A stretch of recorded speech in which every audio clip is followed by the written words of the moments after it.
दोस्त, आज के इस वीडियो में हम आपको बताएंगे आँख के पौधे से प्रबल और प्रचंड वशीकरण किस प्रकार बड़ी आसानी से बनाया जा सकता है। वशीकरण करने की जो क्रिया होती है वह काफ़ी ज़्यादा सरल होती है, लेकिन तंत्रोक्त क्रियाएं होने के कारण काफ़ी लोगों को इनके बारे में पता नहीं होता है। तो दोस्तों, आज के इस वीडियो में एक ऐसी ही खास तंत्रोक्त क्रिया के बारे में हम आपको बताएंगे जो बेहद सरल है लेकिन प्रचंड तंत्रोक्त है। आज तक जिस भी व्यक्ति ने इस क्रिया का इस्तेमाल किया है उसे बिल्कुल भी निराशा नहीं मिली है। यह प्रयोग इतनी तीव्रता से कार्य करता है कि 24 घंटे में ही वशीकरण प्रचंड और प्रबल बन जाता है, और जब आप इसे करके देखेंगे तो खुद भी हैरान ही रह जाएंगे। तो ध्यान से इस वीडियो को देखकर इसकी संपूर्ण विधि को बिल्कुल ध्यान से समझ लें और एक भी बात को बिल्कुल भी मिस ना करें, क्योंकि इससे तंत्र क्रियाएं बिल्कुल ही अधूरी रह जाती हैं। जब आप पूरी बातों को ध्यान से नहीं सुनते हैं तो ध्यान से बिल्कुल देखकर इन सभी बातों को समझना है। लेकिन उससे पहले वीडियो को लाइक करके कमेंट बॉक्स में ओम नमः शिवाय, हर हर महादेव अवश्य ही लिखते हैं, जिससे भगवान शिव की कृपा पर हमेशा ही बनी रहे। तो दोस्तों, आपको बता दें कि वशीकरण की एक ऐसी क्रिया है जिससे किसी भी व्यक्ति को सम्मोहन और आकर्षण किया जा सकता है और पूरी तरह से अपने वश में किया जा सकता है। बहुत सारे लोग वशीकरण को कुछ गलत समझते हैं कि इसे करने से सामने वाला व्यक्ति बिल्कुल गुलाम की तरह कार्य करता है, तो ऐसा नहीं है। आपको बता दें कि वशीकरण उन हालातों में सबसे बेहतर कार्य करता है, जैसे कि अगर आपको कोई अपना है और बिल्कुल भी आपकी बात नहीं सुनता है, क्योंकि काफ़ी लोगों के साथ ऐसी समस्याएं रहती हैं कि उनका जो पार्टनर होता है उनसे बहुत अधिक धोखा करता है। तो ऐसे हालातों में वशीकरण का बिल्कुल इस्तेमाल करना चाहिए और अपनी ज़िंदगी को खुशहाल बनाना चाहिए, क्योंकि ये जितनी भी क्रियाएं हैं, मंत्र विज्ञान, तंत्र विज्ञान, जितनी भी क्रियाएं हैं, यह केवल इसीलिए बनाई गई है जिससे इंसान अपने दुखों को समाप्त करके आगे बढ़ सके। इसीलिए वशीकरण किसी भी तरह से बिल्कुल भी गलत नहीं है। इसे कोई भी कर सकता है जो अपने जीवन में दुखी हो और उसे लगता है कि सामने वाले को वशीकरण करना बहुत ज़्यादा ज़रूरी है, तो ऐसे में वशीकरण क्रिया को करने से पीछे नहीं हटना चाहिए।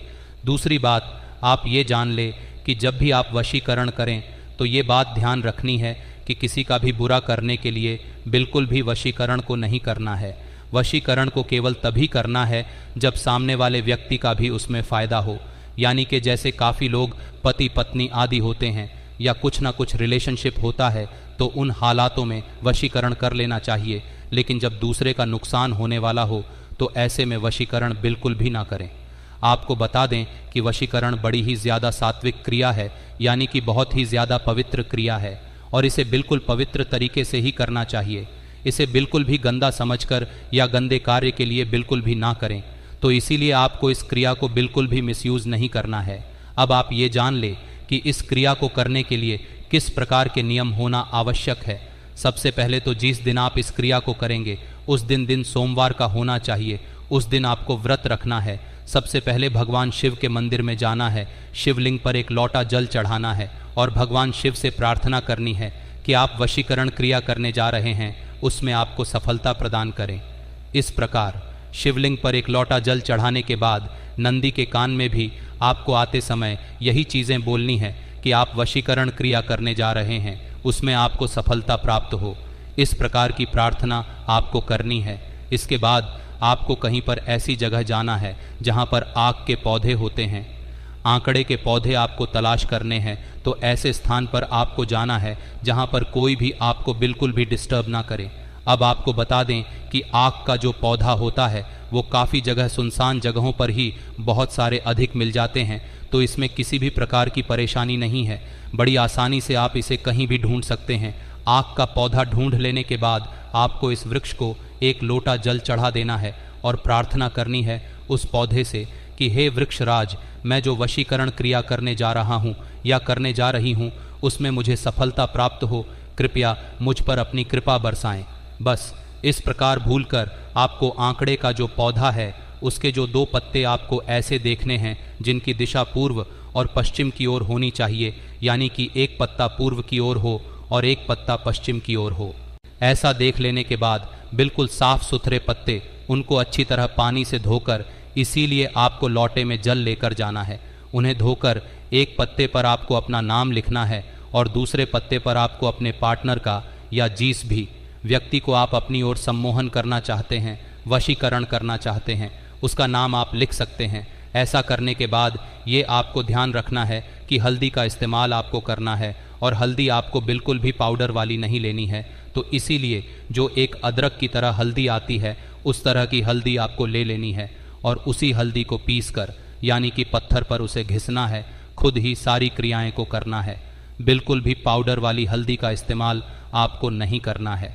जो रॉ हल्दी होती है, जो बिल्कुल सॉलिड फॉर्म में होती है, वैसी हल्दी आपको लेकर जाना है, या फिर जैसे हेल्थी के गठल होते हैं तो उन्हें भी आप ले सकते हैं। पत्थर पर पानी डालकर थोड़ा सा उसे घिस लेना है और हल्दी पहले ही तैयार कर लेनी है।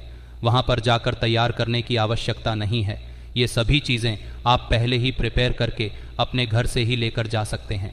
बस आप ध्यान से इस क्रिया को समझते जाएं, क्योंकि ये सभी बातें बड़ी ज़्यादा महत्वपूर्ण हैं। तंत्र क्रियाएं की यही खासियत होती है कि उनमें किसी भी बात को बिल्कुल भी मिस नहीं करना चाहिए, नहीं तो क्रियाएं बिल्कुल खंडित हो जाती हैं।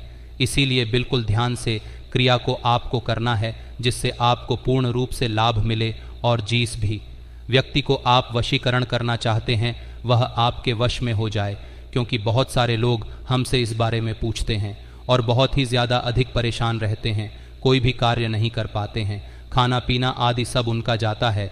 तो उनके लिए यह वीडियो बिल्कुल वरदान स्वरूप है। तो दोस्तों, हल्दी को इस प्रकार आपको घिसकर उसी हल्दी से उन पत्तों पर एक पूर्व पर अपना नाम लिखना है और पश्चिम पर अपने पार्टनर का नाम लिखना है। जैसा कि हमने बताया है कि 2 पत्ते आपको ढूंढने हैं जिनकी दिशा पूर्व और पश्चिम होनी चाहिए। एक पत्ते पर अपना नाम लिखना है और दूसरे पत्ते पर अपने पार्टनर का नाम लिख देना है। ऐसा करने के बाद उन दोनों पत्तों को तोड़ना नहीं है, उन दोनों पत्तों को पेड़ से जुड़े हुए ही बांध देना है, यानी कि आपस में मिलाकर लाल धागे से पूरा कलावा बांधकर आपको बांध देना है। पौधे को ऐसे, यानी कि 2 पत्ते जो आपने जिन पर नाम लिखे थे उनको आपस में बांध देने के बाद आंकड़े के पौधे पर थोड़े चावल चढ़ाकर फिर से 1 लोटा जल आपको चढ़ा देना है और फिर से आंकड़े के पौधे से प्रार्थना करनी है कि हे वृक्षराज, जो यह प्रयोग मैंने किया है, जिस पार्टनर के लिए किया है, कृपया उसे मेरे वश में करो। बस इस प्रकार बोलकर वापस आपको अपने घर आ जाना है। लेकिन सबसे महत्वपूर्ण बात इस बात का ध्यान रखना है कि वापस उस पौधे के आसपास कभी भी नहीं जाना है और ना ही उस पौधे को दोबारा देखना है।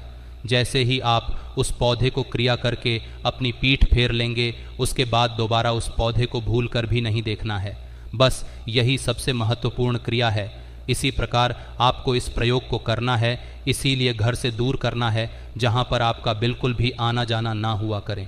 बस एक बार का ही प्रयोग है, बड़ी आसानी से किया जा सकता है, कोई भी बाधा नहीं है, कोई भी परेशानी नहीं है। और इस प्रयोग को करते ही 24 घंटे में ही आप खुद देखेंगे कि जो आपका पार्टनर है वो आपके लिए ऐसा तड़पने लगेगा कि आप खुद भी हैरान रह जाएंगे। बस इस बात का ध्यान आपको ये भी रखना है कि पूर्ण आस्था के साथ इस प्रयोग को करना है। पूर्ण आस्था से अगर आपने कर लिया तो 24 घंटे में रिजल्ट मिलना बिल्कुल निश्चित है। और अगर 24 घंटे में नहीं मिलता है तो 7 दिन का इंतज़ार करें। 7 दिन में बिल्कुल ही निश्चित ही रिजल्ट मिलता है, क्योंकि जैसा कि हमने पिछले वीडियो में भी बताया है कि आंकड़े का पौधा तंत्र होता है, काफ़ी ज़्यादा तंत्र क्रियाएं में इस्तेमाल होता है। महाकाली का ये प्रिय है और इसी में महाकाली के गणों का भी वास होता है। तो जैसे ये वशीकरण क्रिया आपको बताई गई है, बिल्कुल उसी प्रकार इस क्रिया को आपको करना है। इससे पूर्ण रूप से जो आपकी परेशानी है कि आपका पार्टनर आपको मिल नहीं रहा है, आपसे धोखा कर रहा है, ये सभी परेशानी खत्म हो जाएगी। आशा करते हैं आपको हमारी जानकारी पसंद आई होगी। ओम नमः शिवाय। हर हर महादेव।